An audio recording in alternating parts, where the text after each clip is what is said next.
Hello नमस्कार दोस्तों, आपका स्वागत है हमारे हिंदी हब के यूट्यूब चैनल में।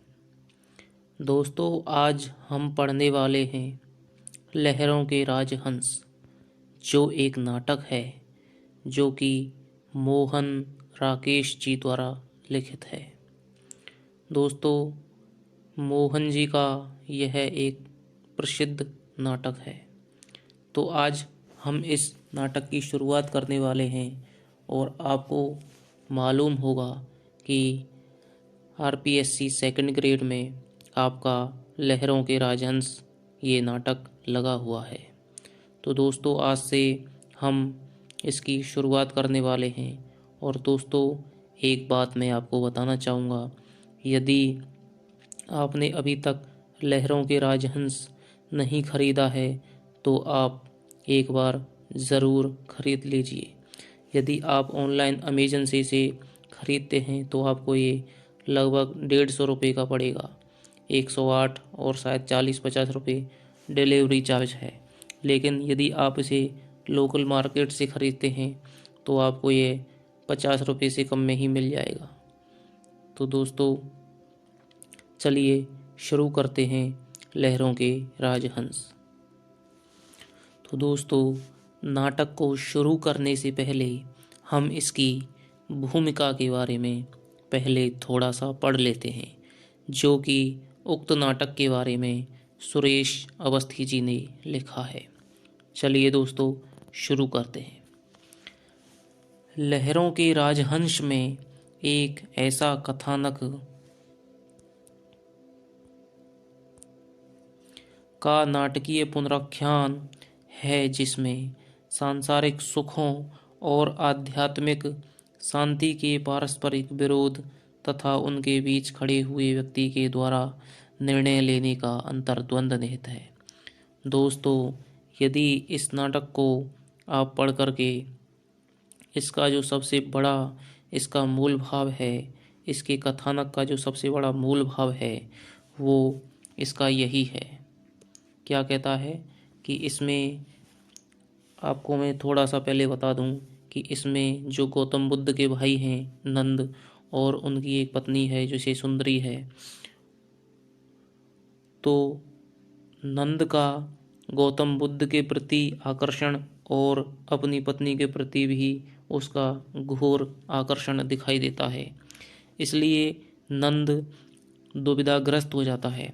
वो दोनों में से किसी एक को चुन नहीं पाता है। नंद के इसी द्वंद्व का चित्रण इस नाटक में किया गया है। इस द्वंद्व का दूसरा एक पक्ष स्त्री और पुरुष के पारस्परिक संबंधों का अंतर्विरोध है। जीवन के प्रिय और श्रेय, प्रिय यानी होता है प्रिय और श्रेय यानी श्रेयस्कर, के बीच एक कृत्रिम और आरोपित विरोध है, जिसके कारण व्यक्ति के लिए चुनाव कठिन हो जाता है। दोस्तों, ज़िंदगी में हमारी में ऐसे कई पल आते हैं, ऐसी कई परिस्थितियां आती हैं जब हम दो में से हमें किसी एक को चुनना पड़ता है। लेकिन दोस्तों, दोनों ही हमारे लिए अपनी होती हैं या हमारे लिए प्रिय होती हैं। तो दोनों में से उस स्थिति में दोनों में से किसी एक का चुनाव बहुत ही कठिन या बहुत ही भारी मालूम पड़ता है। लेकिन दोस्तों, इसी में यही बताया गया है कि आपको दोनों में से किसी एक श्रेयस्कर को चुनना पड़ेगा और उसे चुनाव करने की स्वतंत्रता भी नहीं रह जाती।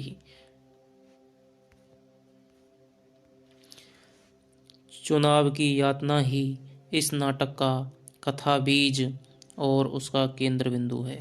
मैंने दोस्तों आपको बताया था कि आदमी की उस किंकर्तव्य विमूढ़ स्थिति का वर्णन या उस स्थिति का चित्रण इस नाटक में किया गया है। इसमें प्राचीन नंद की कथा को, नंद और सुंदरी की कथा को, उसके प्राचीन कथानक को वर्तमान स्थितियों में एक नए सांचे में ढाला गया है। ये आगे हम पढ़ने वाले हैं। दोस्तों, धर्म भावना से प्रेरित इस कथानक में उलझे हुए ऐसे ही अनेक प्रश्नों का इस कृति में नए भावबोध के परिवेश में परीक्षण किया गया है। सुंदरी के रूप पाश में बंधे हुए अनिश्चित अस्थिर और संशयी मन वाले नंद की यही स्थिति होनी थी। दोस्तों, गौतम बुद्ध के भाई हैं नंद, उनकी क्या है, उनकी पत्नी है जिससे वे बहुत ही ज़्यादा प्रेम करते हैं, यानी कि उसके रूप पास में बंधे हुए हैं, उसके वश में हैं, जिसका नाम है सुंदरी। के रूप पास में बंधे हुए अनिश्चित, अस्थिर और संशयी मन वाले नंद की यही स्थिति होनी थी। इसी दुविधा का चित्रण इस नाटक में किया गया है। नाटक का अंत होते होते उसके हाथों में भिक्षा पात्र होता और धर्म दीक्षा में उसके केस काट दिए जाते हैं। लहरों पर डोलने वाले राजहंस के समान ही नंद का मन चंचल है। दोस्तों, इसमें ये बताया है, क्या कह रहा है, एक उपमा दी है कि लहरों पर डोलने वाले राजहंस। आपको पता है, कोई भी तालाब या कोई भी सागर या समुद्र, नदी वगैरह होती है जिसमें लहरें पल पल में ही गतिमान होती रहती हैं, और उन पर यदि कोई राजहंस तैर रहा है तो एक पल में इधर एक पल में उधर लहरों के समान ही पल पल में अपना स्थान परिवर्तित करता रहता है। इसी प्रकार मोहन राकेश जी ने नंद के चरित्र का चित्रण किया है कि नंद की स्थिति भी, नंद के मन की स्थिति भी, नंद के जो उसका द्वंद्व में फंसा हुआ था, उसके कारण नंद की स्थिति भी वैसी हो गई थी जैसे लहरों पर डोलने वाले राजहंस की होती है। उसी प्रकार नंद भी पल पल में तो ये सोचता कि भाई मैं महात्मा बुद्ध के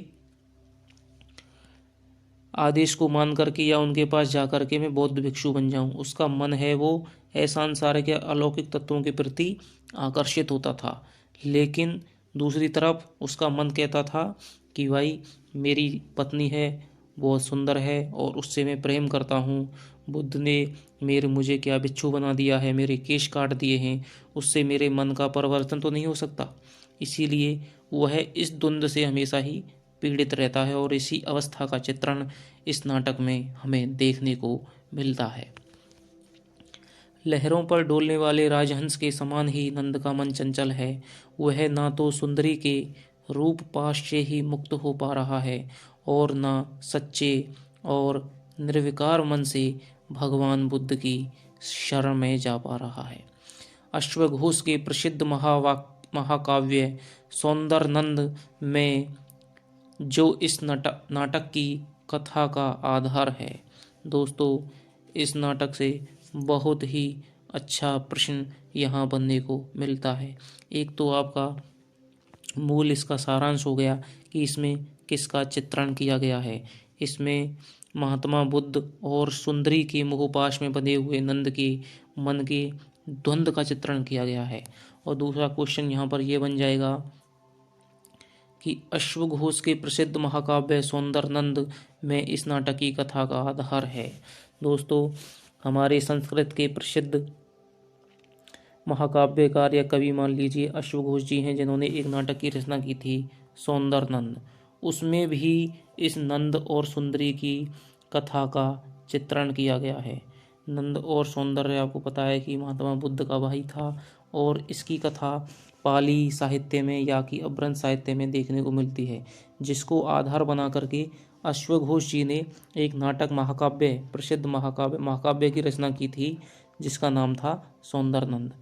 और उस सौंदरनंद को आधार बना करके ही मोहन राकेश ने वर्तमान परिस्थितियों में इस सांचे को ढाल करके, इस नाटक को, इस कथ्य को ढाल करके इस लहरों के राजहंस की रचना की है।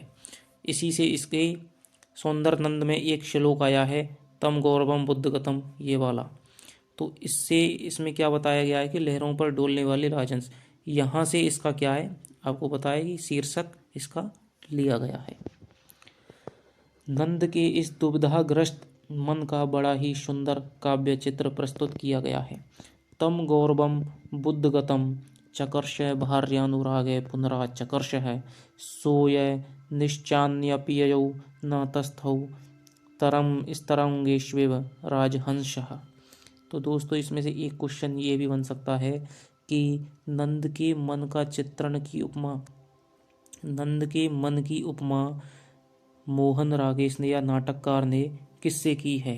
तो लहरों पर डोलने वाले राजहंस से की है। लेकिन दोस्तों ये कोई इतना ज़्यादा महत्वपूर्ण क्वेश्चन नहीं है। तो दोस्तों इसमें क्या है, सौंदरनंद का ये क्या है, एक श्लोक है जिसमें अश्वघोष जी कहते हैं कि नंद का मन है वो बुद्ध के प्रति भी आकर्षित होता है और अपनी पत्नी से वह विशेष प्रेम करता है और बार बार इसी के बीच में क्या है, झूलता रहता है। वो निश्चय ना तो निश्चय कर पाता है और ना ही अनिश्चय कर पाता है। इसलिए उसकी स्थिति तरंगों पर डोलने वाले राजहंस के समान हो गई है, अर्थात वह द्वंद्व की पीड़ा में ग्रस्त अपने आप को पाता है और अपने को किंग कर्तव्य विमूढ़ स्थिति में मान करके कोई भी उचित निर्णय नहीं ले पाता है। उपर्युक्त दोहे का ये भावार्थ है, बुद्ध का गौरव उसे अपनी ओर खींच रहा था और सुंदरी का अनुराग अपनी ओर। इस दुविधा में उसे न जाते बन रहा था न रुकते। उसकी स्थिति लहरों पर डोलते हुए राजहंस की सी हो रही थी। इस काव्य चित्र से नाटककार ने अपने इस नाटक का शीर्षक लिया है। यह काव्य चित्र इस नाटक के मूल द्वंद्व भाव को व्यंजित करता है। दोस्तों जब हम नाटक के तत्वों के बारे में चर्चा करते हैं तो उसमें एक आती है आपकी शीर्षक के बारे में उद्देश्यता, यानी कि शीर्षक का आपका जो शीर्षक की जो सार्थकता है वो उचित है या अनुचित है। क्या वह किसी भी कृति के या किसी नाटक की कृति के मूल भाव को व्यंजित कर पा रहा है। जैसा कि आपको मैंने अभी बताया कि इसका नाटक का मूल भाव है नंद की उस किंग कर्तव्य विमूढ़ स्थिति का चित्रण करना और इस नाटक का शीर्षक है लहरों के राजहंस। लहरों के राजहंस की तुलना, नंद के मन की तुलना लहरों के राजहंस के की गई है, क्योंकि लहरों का राजहंस भी पल पल में लहरों की गतिमान स्थिति के कारण अपने स्थान को परिवर्तित करता रहता है। इसी प्रकार गौतम बुद्ध और अपनी पत्नी सुंदरी के प्रेम पास में बंधा हुआ नंद भी अपने चंचल मन, स्थिर और निराश स्थिति के कारण अपने भावनाओं को या अपने निश्चयों को या अपने निर्णय को पल पल में इधर से उधर कर रहा है। इसीलिए इस नाटक का नाम रखा गया है लहरों के राजहंस और इसी से इसके शीर्षक की सार्थकता सिद्ध होती है, क्योंकि यह नाटक के मूल भाव को व्यंजित कर रहा है। इसका नाम सुनने से ही पता चल जाता है कि वही लहरों के राजहंस और नंद के मन की, यानी कि दोनों की एक सी स्थिति दिखाई गई है। नंद कथा बुद्ध के जीवन चरित्र का एक अंग है। अश्वघोष के ही दूसरे प्रसिद्ध महाकाव्य बुद्ध चरित्र में नंद की दीक्षा का उल्लेख किया गया है। दोस्तों अश्वघोष जी ने ही एक अन्य महाकाव्य लिखा है बुद्ध चरित्र, जिसमें उन्होंने नंद की दीक्षा का उल्लेख किया है। इस कथा का आधार पाली साहित्य में मिलता है। यहाँ से भी दोस्तों क्वेश्चन बन सकता है कि जो मोहन राकेश द्वारा लिखित नाटक लहरों के राजहंस में जो कथा ली गई है उसका आधार किस साहित्य मिलता है, पाली साहित्य, प्राकृत साहित्य, संस्कृत साहित्य या फिर आपके हिंदी साहित्य या और अन्य कोई भी साहित्य आपको दिया जा सकता है। तो दोस्तों ध्यान रखना पाली साहित्य, क्योंकि बुद्ध के समय की आपकी भाषा क्या थी, पाली। पहले आपकी वैदिक संस्कृत आती है, फिर लौकिक संस्कृत आती है, फिर पाली आती है। उसी समय बुद्ध का समय माना जाता है। फिर अपभ्रंश आ गई आपकी, फिर पाली प्राकृत, फिर अपभ्रंश आ गई, फिर आपकी हिंदी आ जाती है, फिर ब्रज और खड़ी बोली हिंदी आ जाती है। उदान और जातक में तथा धम्मपद के श्लोक 13-14 की अट्ठकथा व्याख्या में नंद की कथा कही गई है, किंतु पाली की नंद कथा से सौंदर नंद ही है। प्रस्तुत नाटककार ने कथा के नाटकीय भाव और प्रयोजन को पुष्ट और तीव्र करने के लिए नए पात्रों और प्रसंगों की कल्पना की है। दोस्तों मैंने आपको बताया जैसे कि मोहन राकेश ने जो अपनी मूल कथानक का जो आधार लिया है वो अश्वघोष के महाकाव्य से लिया है, लेकिन जैसे कि आपको पता है कि अश्वघोष जी ने ये नाटक बहुत पहले लिखा था और आज का समय आधुनिक है और किसी भी कृति को प्रासंगिक बनाने के लिए उसे आधुनिक समय के अनुसार जोड़ना आवश्यक होता है। इसलिए मोहन राकेश जी ने आधुनिक सांचे में इस कथा को ढाल करके हमारे सामने प्रस्तुत किया है। इसलिए उन्होंने कुछ नई घटनाओं की और कुछ अपनी कल्पनाओं के द्वारा कुछ नए पात्रों की सृष्टि की है जो कि इसकी मूल कथा में नहीं आते हैं, क्योंकि वे मोहन राकेश द्वारा केवल कल्पना से ही प्रस्तुत किए गए हैं। जैसे कि कथा आती है कामोत्सव का आयोजन। जो नंद की पत्नी है सुंदरी, वो एक कामोत्सव का आयोजन करती है। तो ये जो कथा है वो क्या है, कल्पित है बिल्कुल। दीक्षा के पश्चात नंद का एक बार गृह लौट आना, अलका और श्यामांग का पूरा प्रसंग नाटक का द्वारा कल्पित है। तो दोस्तों आपकी सेकंड ग्रेड के हिसाब से इस वजह से कोई क्वेश्चन नहीं बनते, लेकिन जब आप नेट की परीक्षा देने जाते हैं या आप कॉलेज लेक्चरर का आप एग्ज़ाम देने जाते हैं तो दोस्तों इस तरह के आपसे बहुत ही डीपली आपसे क्वेश्चन पूछे जा सकते हैं कि आप इसमें से कौन कौन से जो आपके दृश्य हैं या कौन कौन सी जो आपके प्रसंग हैं जिनकी कल्पना की गई है या नाटककार ने जो कल्पना से उद्भूत किए हैं। लहरों के राजहंस के कथानक को आधुनिक जीवन के भावबोध का जो संवेदन दिया गया है वही इस ऐतिहासिक कथानक को रचनात्मक स्तर पर महत्वपूर्ण बनाता है। दोस्तों यदि मोहन राकेश भी अश्वघोष जी के कथानक को लेकर उन्हीं की तरह यदि इसकी पुनरावृत्ति कर देते, उस कथा को ज्यों का त्यों ही हमारे सामने परोस देते तो दोस्तों उसमें कोई नई बात नहीं होती। लेकिन आपको पता है कि ये नाटक अपने आप में बहुत ही प्रसिद्ध नाटक है और इसकी प्रसिद्धि का कारण यही है कि इन्होंने मूल कथा को नए समय के अनुसार इन्होंने प्रस्तुत किया था। नाटक की प्रस्तावना में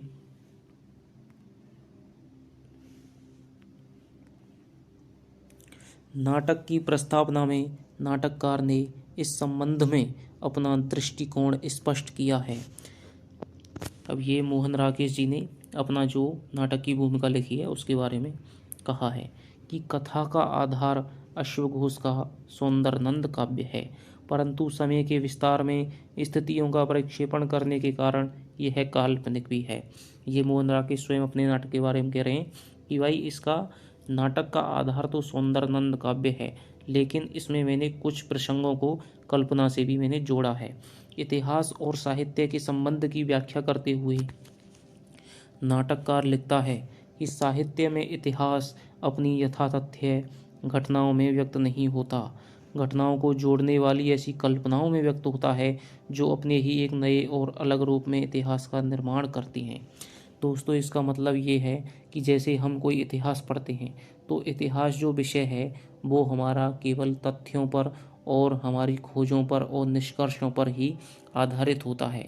लेकिन दोस्तों जब हम साहित्य में जाते हैं तो साहित्य के जो हमारे जो ग्रंथ हैं या साहित्य की जो कोई भी कृति है वह केवल तथ्यों और निष्कर्षों पर आधारित नहीं होता है, बल्कि उसमें ऐसी कल्पनाएं भी जुड़ी होती हैं जो कि इतिहास और साहित्य को एक रूप बनाने में मदद करती हैं। साहित्य इतिहास के समय से बनता नहीं है, समय में इतिहास का विस्तार करता है।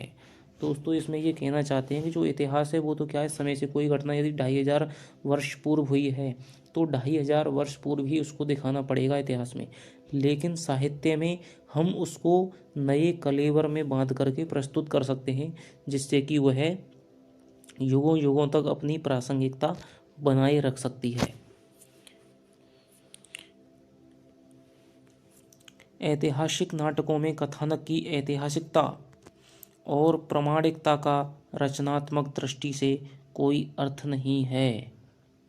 वास्तव में ऐतिहासिक कथानकों के आधार पर श्रेष्ठ और सशक्त नाटकों की रचना तभी हो सकती है जब नाटककार ऐतिहासिक पात्रों और कथा स्थितियों को अनैतिहासिक और युगीन बना दे तथा कथा के अंतर्द्वंद्व को आधुनिक अर्थ व्यंजना प्रदान कर दे।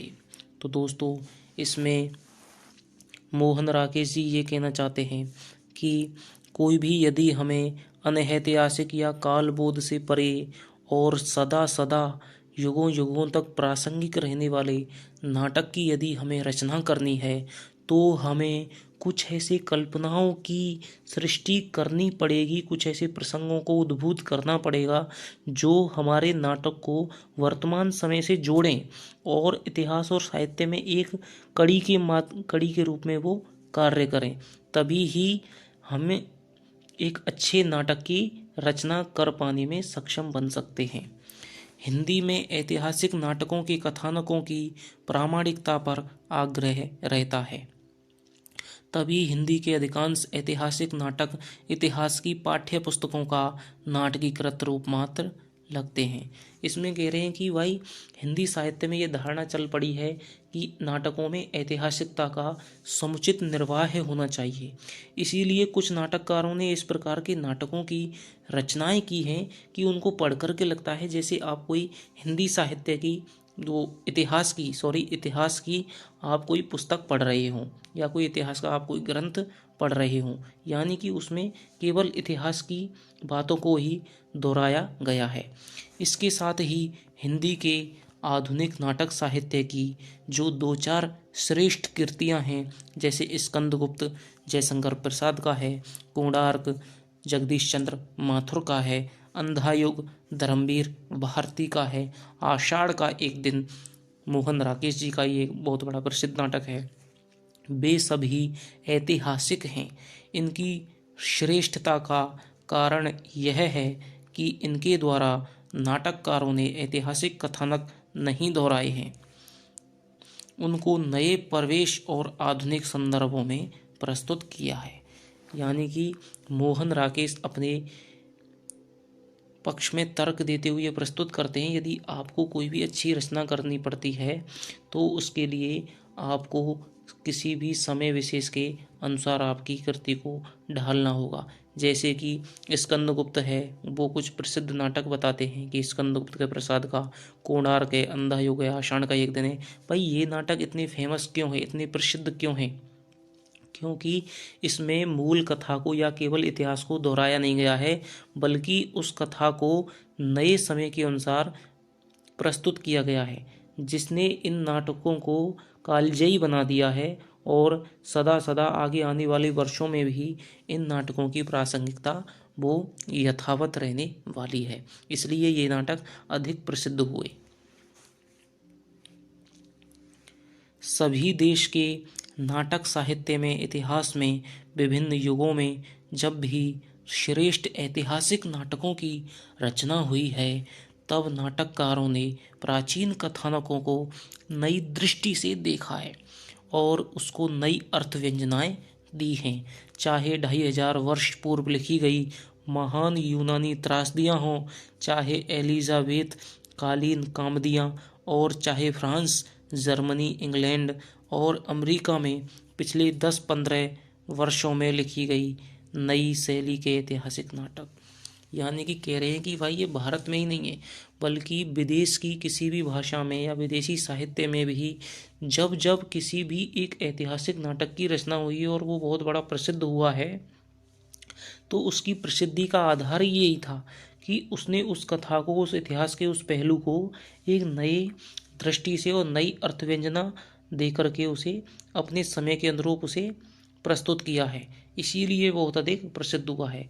यदि हमें प्रसिद्ध नाटक बनाने हैं, हिंदी नाटक साहित्य को यदि हमें उत्तरोत्तर ऊंचाइयों पर ले जाते रहना है, तो हमें कुछ नई तरह की सोच रखनी होगी, नए का विकास करना होगा, जिससे कि इतिहास भी सुरक्षित हो पाए और हमारे जो साहित्य की जो चेतना है, जैसे साहित्य की चेतना है जो अतीत से लेकर के भविष्य की ओर गमन करती है और हमेशा ऊंचाई पर चढ़ने का प्रयास करती है, उसको हमें बनाए रखना होगा।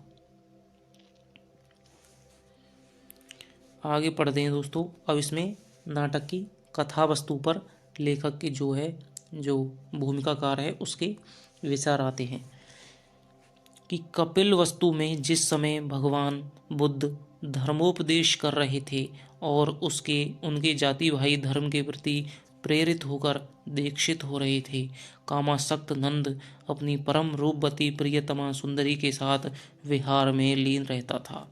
लेकिन नंद का मन स्थिर भाव से सुंदरी का रूप भोग नहीं कर पाता, क्योंकि भीतर उसके मन में स्थूल और असंसारी तत्वों के प्रति भी आकर्षण है। दोस्तों, 3 तरह के व्यक्ति पाए जाते हैं। एक तो वो हैं जो बिल्कुल अलौकिक हैं,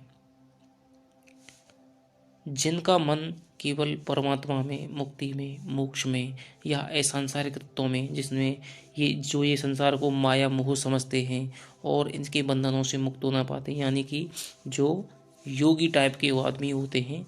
एक तो वो प्रकार होता है।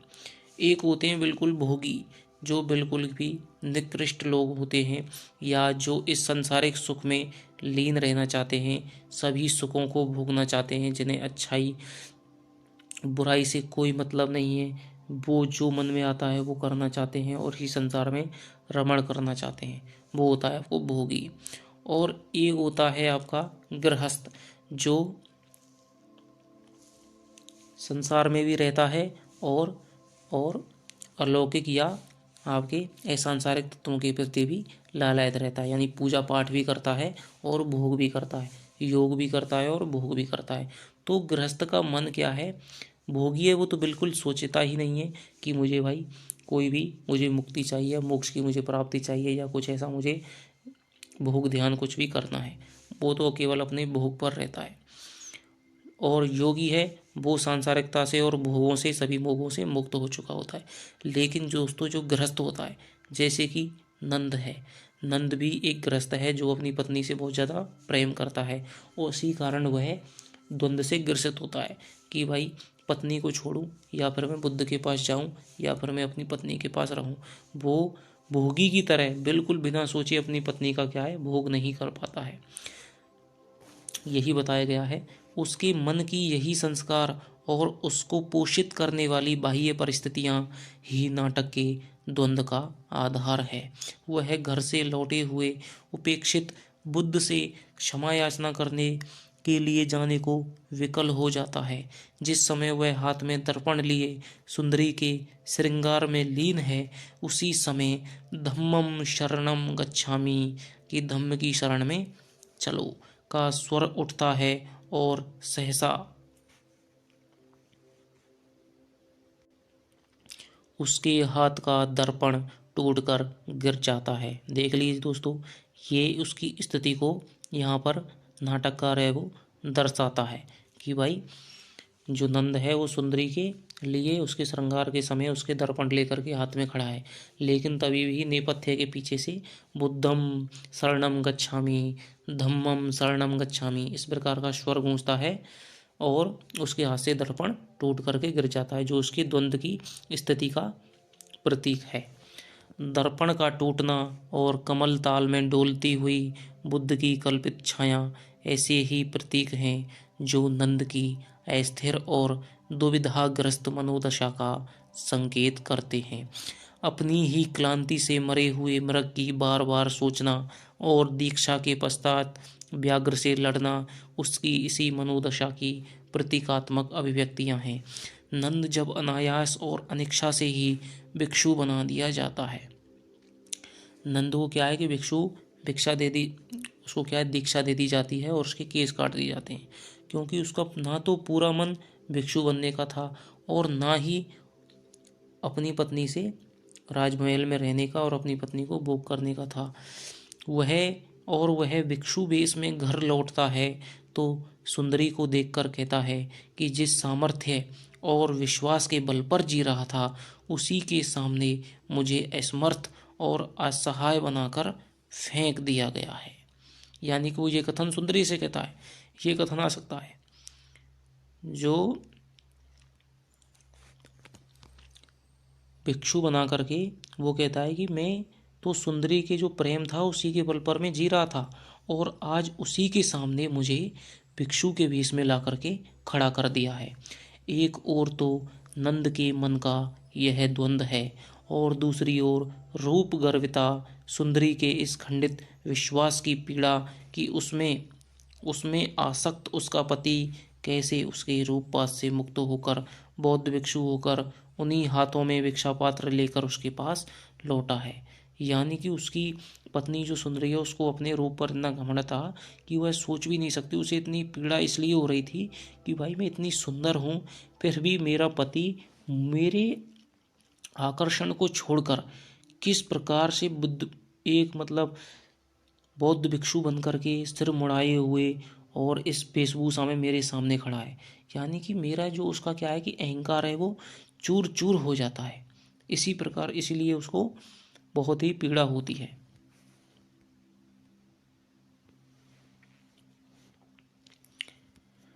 जिन हाथों में उसके श्रृंगार के लिए उसने दर्पण उठाया था सुंदरी जीवन का भोग करना चाहती थी। वह कामनाओं को स्थगित नहीं करना चाहती थी। कमल ताल के दोस्तों कई बार जीवन में क्या होता है कि आप जिसके साथ भी बंधे हैं तो आपको ये एहसास हो जाता है कि भाई मुझे उन्नति करनी है या मुझे ऊपर उठना है, लेकिन आपका जो साथी है जिससे आप बंधे हुए हैं जिसके साथ आप जीवन में एक साथ रह रहे हैं उसको ये एहसास नहीं होता है। अब यहीं पर वो स्थिति आ गई कि नंद को तो एहसास है, थोड़ा सा वो ऊपर उठने का यदि प्रयास भी कर रहा है, लेकिन जो सुंदरी है वो जीवन के भोगों को भोगना चाहती है।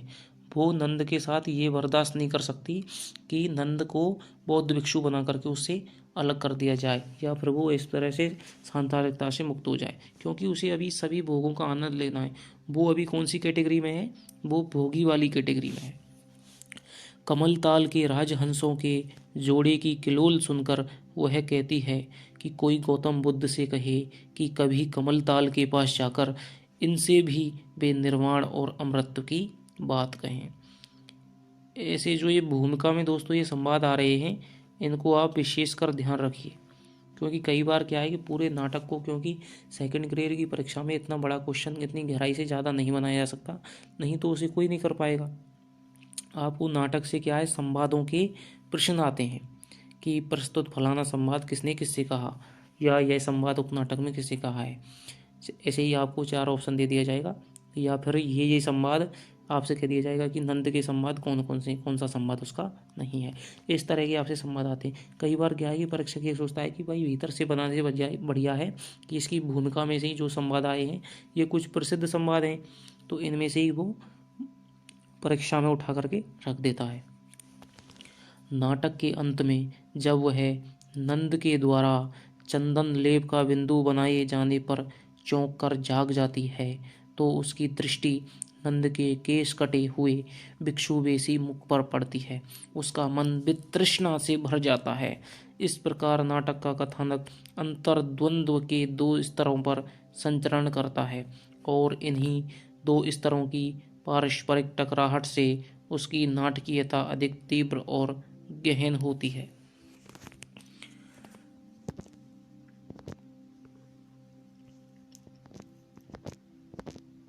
नाटक का पहला अंक सुंदरी के कक्ष से प्रारंभ होता है।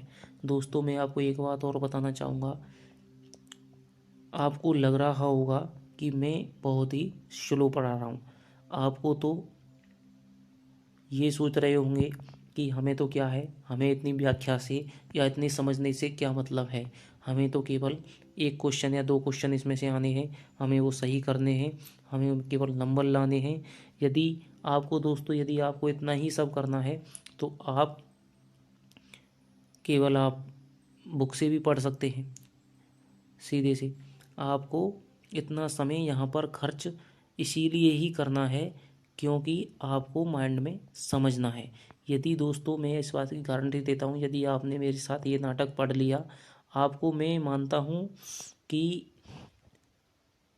1 घंटा आपको नाटक पढ़ने से ज़्यादा मेरे साथ लग सकता है। लेकिन दोस्तों इस बात का विश्वास है, यदि आपने एक बार मेरे साथ ये नाटक पढ़ लिया तो आपको कहीं और से फिर पढ़ने की ज़रूरत महसूस नहीं होगी। फिर तो आपको क्या है, संवाद कौन किसके हैं वो आपको केवल रटने हैं और आपका जो है पूरा कंसेप्ट है नाटक क्या होता है, इसका मूल सारांश क्या है, इसका कथानक क्या है, इसके पात्र चरित्र जो भी है, इसका पूरा जो कंसेप्ट है, पूरी जो भूमिका है, वो मेरे साथ आपकी बिल्कुल भी स्पष्ट हो जाएगी। इसलिए दोस्तों थोड़ा आपका समय ज़रूर लगेगा, लेकिन आपको क्वांटिटी भी मिलेगी और क्वालिटी भी मिलेगी। नाटक का पहला अंक सुंदरी के कक्ष में आरंभ होता है। जैसा कि आपको पता है कि ज़्यादातर नाटकों में 3 अंक की, हिंदी नाटकों में ये विधान है कि 3 अंक का नाटक लिखा जाता है। तो इसमें 3 अंक हैं और इसका पहला अंक है उसका जो क्या है, दृश्य सुंदरी के कक्ष में प्रारंभ होता है।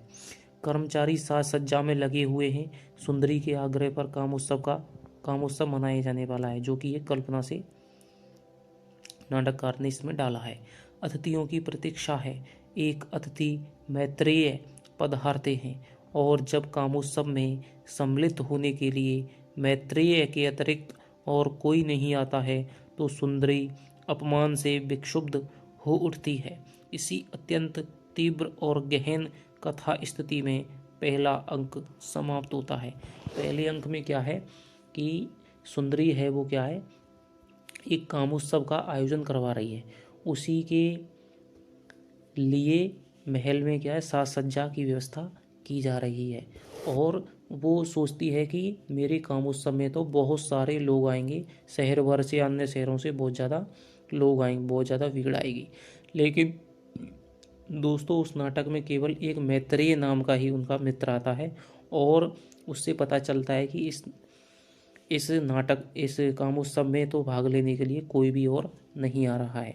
तो इससे क्या है, जो सुंदरी है वो अपमान से पीड़ित हो चुकी है और वो मानती है, मतलब उसके अहंकार पे चोट लगती है कि मैंने इतना साज सज्जा बनाई, इतना कामोत्सव का इतना आयोजन किया और मेरी अभिलाषाएं थी कि सभी मेरे महल में पधारें और इस आयोजन में भाग लें, लेकिन कोई भी नहीं आ रहा है।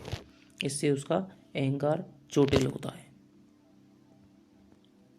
यही अंक क्रिया व्यापार का पहला संतरण है। इसमें व्यापार और भाव की अन्विति का पूरा निर्वाह किया गया है। सुंदरी की चारित्रिक विशेषताओं का परिचय मिल जाता है। नाटकीय कथा के उस द्वंद्व का पूर्वाभास हो जाता है, यानी कि पहले से जो द्वंद्व इसमें आने वाला है उसका पहले से ही हमें पता चल जाता है थोड़ा थोड़ा, जिसे नंद को झेलना है। गौड़ पात्रों और प्रसंगों को भी इसी अंक में प्रस्तुत कर दिया जाता है। जैसे गौड़ पात्र हैं, इसमें आपका श्यामांग है, श्वेतांग है, सुंदरी जो है उसकी एक दासी है, यानी उसकी सहेली है, अलका है, और कुछ अन्य पात्र हैं, उनको भी पहले अंक में ही नाटककार ने प्रस्तुत कर दिया है। और इस प्रकार से नाटकीय कथा का उद्घाटन बड़ी सफलता के साथ होता है। कामोत्सव का आयोजन इस संदर्भ में विशेष नाटकीय अर्थ और तीव्रता ग्रहण कर लेता है। दूसरे ही दिन रानी यशोधरा भिक्षुणी बनने जा रही है। कामोत्सव के आयोजन में लगा हुआ श्यामांग कहता है, कल प्रातः देवी यशोधरा भिक्षुणी के रूप में दीक्षा ग्रहण करेंगी और यहाँ रात भर नृत्य होगा, अपानक चलेगा। और सुंदरी अलका से बातें करती हुई कहती है कि नारी का अपकर्षण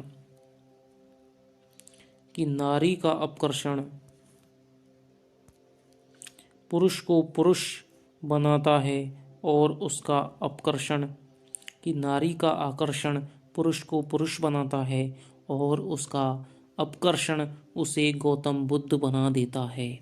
दोस्तों इस नाटक का सबसे महत्वपूर्ण संवाद है, यानी पहले अंक में वो अपनी सहेली अलका से कहती है कि नारी अपने प्रति यदि अपने को रूप बांध रखे, अपने को यौवन को क्या है सुरक्षित रखे, तो कोई भी पुरुष की हिम्मत नहीं हो सकती है कि वो उसको छोड़ करके कहीं और चला जाए। नारी का आकर्षण ही वो पुरुष को पुरुष बनाता है, और यदि उसका अपकर्षण है और यदि किसी को त्याग दे या कोई ऐसी अपने पर ध्यान नहीं दे तो उसका अपकर्षण ही उसे गौतम बुद्ध बना देता है। जैसे कि यशोधरा, वो इसमें यशोधरा की गलती मानती है कि यशोधरा ने अपने को, अपने पति को क्या है, अपने पास में बांध करके नहीं रखा, अपने उसको आकर्षित करके नहीं रखा। तभी तो गौतम बुद्ध उसको सिद्धार्थ उसको छोड़ करके गौतम बुद्ध बनने के लिए प्रेरित हुए।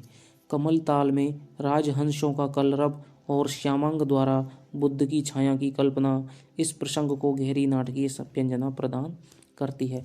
और दोस्तों इसीलिए ही जब सुंदरी के सामने नंद है वो बौद्ध भिक्षु भीष्म में आता है, तब उसके इसी अहंकार को चोट लगती है कि मैं क्या सोचती थी कि नारी का जो आकर्षण है वो पुरुष को पुरुष बनाता है और उसका अपकर्षण उसे गौतम बुद्ध बनाता है।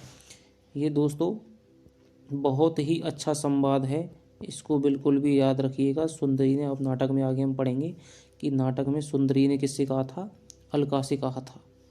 तो दोस्तों काफ़ी लंबी वीडियो हो गई है, आगे हम इसे ऐसे ही सुचारू रखेंगे और आपकी 4 या 5 वीडियो, 6-7 वीडियो में आपका जल्दी से जल्दी आपका और समझाते हुए आपको मैं इस नाटक को समाप्त करूंगा। और इसके बाद में इसके जो भी आपके ऑब्जेक्टिव प्रश्न उत्तर हैं वो आपको मैं कराने का प्रयास करूंगा। तो दोस्तों यदि आप हमारे चैनल पर नए हैं, यदि आप हमारे साथ में सेकंड ग्रेड की, नेट की, टीजीटी, पीजीटी आदि सभी प्रतियोगी परीक्षाओं में हिंदी साहित्य विषय से यदि आप हमारे साथ तैयारी करना चाहते हैं या जुड़ना चाहते हैं तो कृपया हमारे चैनल को सब्सक्राइब कीजिए और बेल आइकन को प्रेस कीजिए। दोस्तों इस वीडियो में बने रहने के लिए आपका बहुत बहुत धन्यवाद। जय हिंद, जय भारत।